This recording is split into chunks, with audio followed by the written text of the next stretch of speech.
Oh, there's a shock for you. If you're new to the channel, welcome. If you're not, welcome back. And it's been a while since I've actually done a proper video. I'm very conscious of that. So I thought I would pull some of the unpublished bits off the camera, or off the phone, I should say. Edit them together. Just to bring you up to speed on where we is at. And yeah, crikey, it's coming up for the end of March, and sorry if I've put you off Easter or your tea. Let's get on with some of the old bits of footage. Cheers.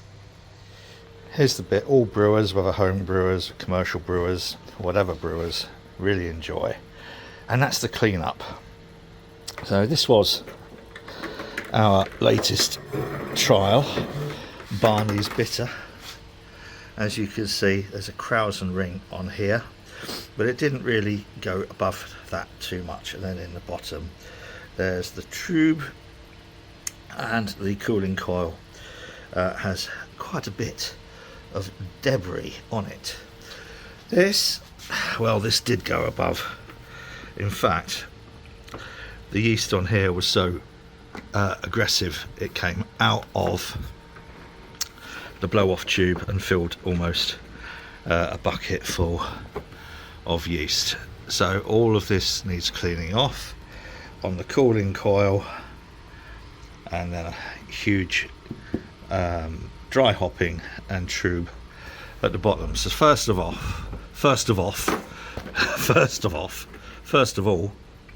we take this out and this out. What a lovely sight, and actually what a lovely smell.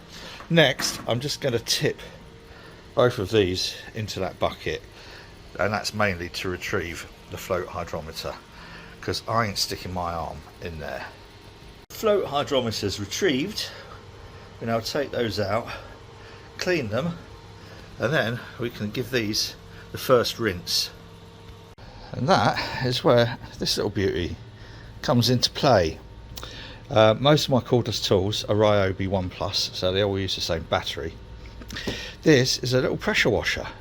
Now it comes with a bottle attachment, so you can use a 2-litre bottle and attach it onto here, standard hose attachment. The battery is sealed within this watertight compartment here. When I first got it, I thought, oh brilliant, I'll just plug that into there, but it won't. It doesn't just plug straight in. You need to use this, which I suppose is what concentrates a part of the power. So let's put it together. And there we have it. So I'm going to open the shutter, take all these outside, plug the hose pipe into here, and it's so much more convenient than unravelling the jet wash that we've got, you know, the Nilfisk jet washer. Let's do it, and we're ready to go. My only criticism with this is difficult to put on here. Worked out the reason is because it's got an auto stop in there, which is, as this is under pressure, the auto stop was difficult to push down. But there we have it. Look, we have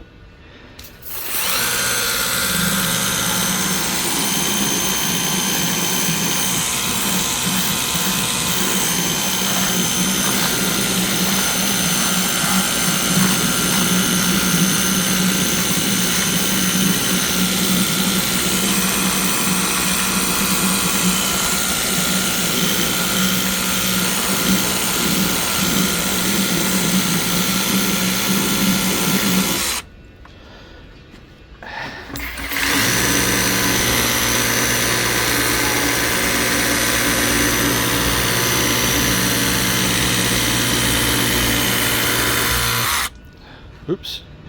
Right, now it's not done a bad job on that. It'll really come into its own. Let's put this back. Whoa, thank you. On these, where it'll be necessary to clean in place, and I think I've shown you before the way the coil is fitted in there. So I will be, no doubt, getting into a routine of using that rather than the big plug-in unwieldy one. So good show. These then, I'm going to give them another little bit of a rinse. They're going to go on that little bucket blaster, Kegland bucket blaster from Brew Keg Tap, which is just superb for what it is. I've started getting into the habit of removing these dip tubes and throwing them away and putting new ones on. I bought a roll of whatever that is, 6 by whatever, I can't remember. Mainly because it's impossible to properly clean them, I think. I've used a kind of like hose brush, like a catheter hose brush. It's not worth it. Just replace the hoses for what, 20p worth, 30p worth, whatever. So I'm going to get these clean now. I think I'm going to do, I was going to take all this apart and move that all over here, but fuck off. But I think I'm going to do a lager. I don't want to do a full 150 stroke 120 whatever lager. I'm going to do one in there to mitigate me buggering it up, if indeed that is the case. And the reason for that is I'm going to do the lawless lager, but it's not going to be completely lawless. It's going to have some water additions. The lawless lager was just with complete reverse osmosis. So a few water additions, courtesy of Richard Williams' idea on his Smells Lagery. The other thing with the Firmzilla, if you do have a rather aggressive Krausen, is all the muck it leaves on the lid.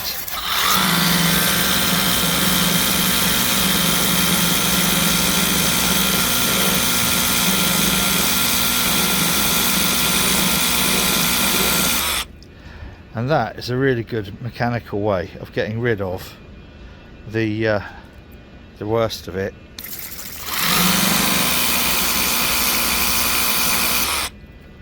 And I ought to say, I did stick my hand in front of that. It bloody hurts. It says it has a pressure of 41 psi.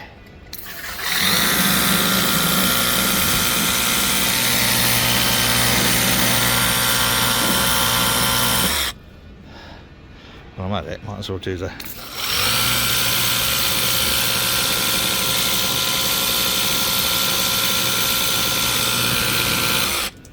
So again, it's just the first line, the mechanical removal of debris, and it does it exceptionally well. So I recommend that. I got it's 120 quid. There's several models available. This was the one, the most powerful one. I just had a look on Ryobi's website and it's now gone up to 160 quid. Cheeky bastards. So 40 quid price increase in what, 3 or 4 weeks, maybe a little bit longer. But yeah, it's a good little tool if you wait for the price to come down, and it will be getting its use here. Certainly get me money's worth out of it. Okay, here's something a bit strange. I use these pH buffers to calibrate the pH meter. So I'm just going to pour some, and somewhat disconcertingly, the pH 4, which is obviously more acidic, seems to have things living in it, or growing in it, or doing something in it. I've absolutely no idea. So, how very bizarre. So let's pop some more in, see if, hang on. So, seems to be only the pH 4. How weird is that?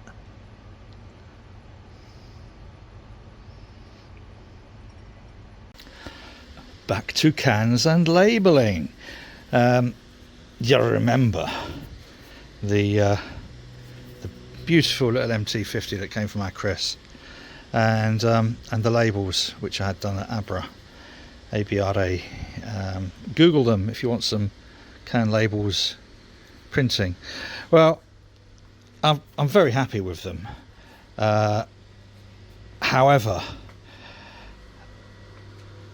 these for the 440, you add them together, so I had 3 lots of 700, so 2,100.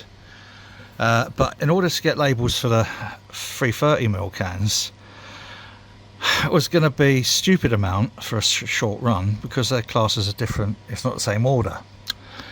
So I thought, well, why don't I just design my own, buy some plain paper labels, print them out. So that's what I did do. So I've come into the boat. I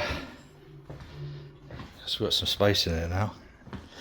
So printed these out, fine, but it's only sort of like inkjet on the can labels. So I thought I would then spray some lacquer on top of them, some yacht varnish. The only problem with that is this stuff stinks right bad. So just to stop them curling up, I've stuck the corners down on this bit of sacrificial cardboard, and then given it a few coats. I've just given it another coat, and the entire boat now stinks of this stuff. And I don't really know whether the finish is going to be, I don't know if I can get, as you can see, oh, you can't see brilliantly, but I just want to get a bit of a coating on top of the labels. So I'm going to be doing these for all the 330s. There's going to be a special release of 4 sours, limited edition sours, so there'll be just under, I think just under 240 cans in all. So yes, good, maybe 60 cans each, maybe slightly under 60 cans of each one, but I'll be putting those together in packs. But God, the smell of that varnish, very, very nausea inducing.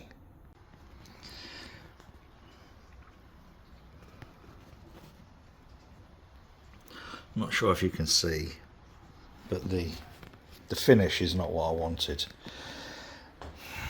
I'm not doing this again. So those who get the first batch, the 50 cans of these, you will have the labels which have been varnished, but it's a pain in the arse and it doesn't work very well, and it involves taping these down on a piece of sacrificial cardboard and then spraying, and the smell is appalling. The quality of the varnish is shite. So I'm just going to put the paper label on the can. It's not ideal, but it's the contents of the can which is more important. I'm not sure.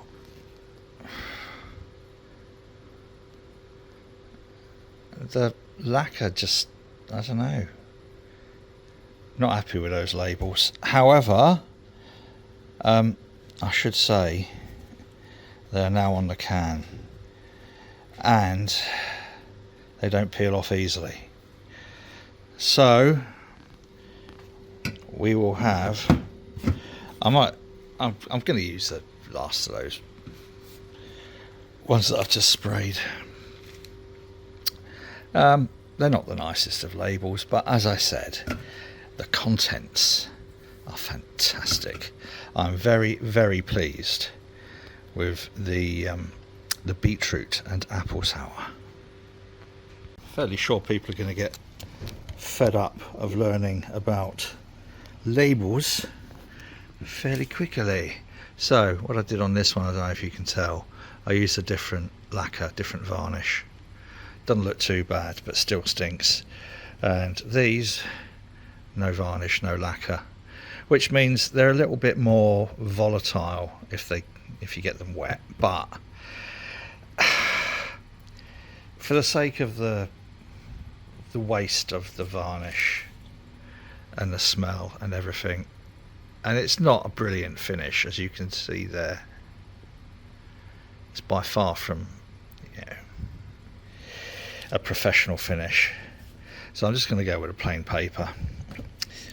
So this is the second of 4 what we is currently canning to make a pack of 4 sours, super seasonal sours. This is the blackcurrant and cherry. I better put these somewhere else, otherwise I might start accidentally putting these on those. So there we have it. I'm abandoning the idea of putting a lacquer on these labels. Some of them look all right, some of them aren't too bad, but generally I don't think spraying with varnish is the way to go. There we have it. We have labels, homemade labels. Some of them are crap, but otherwise they're not massively bad, I suppose. There we are. There's probably about half of these which have got reasonably good quality. See if I can get some shine on there. Reasonably good quality lacquer on, but that's the other 3 lots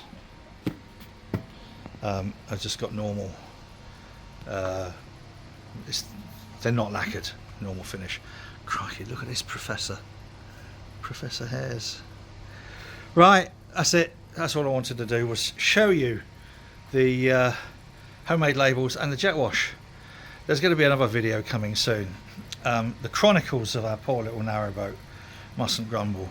Those who've been following the saga, fucking hell, it's been a year and a bit of just absolute bloody nightmares. Poor Jeff and Sandra. Where are we at with it? Well, cut a long story short, our friends Jonathan and Lewis Wilson have taken control of the repairs, the needed repairs, and we are currently well, she's done, all of the repairs are done. Jonathan and Lewis saved us a fucking fortune. So yeah, it's always nice to know who your friends are when the shit hits the fan. But yeah, it's been an emotional journey, and it has done my mental health no good whatsoever, I can tell you. So there's going to be a video coming out about that. I still need to do another video saying why I've named the brewery the Alchemist. Obviously, you know, because it's a good name. I think it's a good name, especially given my history. Yeah, I'll probably be doing that soon. I don't know if you remember, back in January, I was doing a brew with, I was going to be doing a brew with a patient and a couple of their family members, and they came round and we sat over there, and yeah, well, anyway, he passed away on Monday, and sad. Yeah, a little bit, but also not sad, because that's, you know, terminally ill patients. I think that's a part of the reason. You know, that's why I do what I do. Yeah, and there, but for the grace of fate, go all of us. And realistically, I bang on about this quite a lot, but you or I could get knocked down by a bus tomorrow. Boom, that's it. End of. When you're given a terminal diagnosis, for some people it can be quite empowering, quite liberating, give you a chance to tick some of the things off your bucket list. Tell people you love that you love them. I know we all think we do that, but do we? Tell the people that you don't love that they're arseholes and tell them why. And then all of those, sorry, Charlotte's just returned with the dog. And then all of those little opportunities that you find that you've got that you probably wouldn't otherwise have thought about. So I always say, tick stuff off your bucket list. Max out your credit cards, they can't come after you once you're dead. Don't do it on the joint account, obviously. I got in trouble once actually because I said that once in a lecture about working with people who've been given a terminal diagnosis, and I said, it's a good opportunity because your bank wouldn't do you any favours. It's a good opportunity to max out your credit cards, and I got warned that could be conspiracy to defraud. Fuck 'em. Anyway, that's it. I've banged on for long enough, and I don't like doing stuff to camera. I hope I haven't put you off your tea. Whatever you're doing, you do it carefully. You take care now. Till next time, cheers.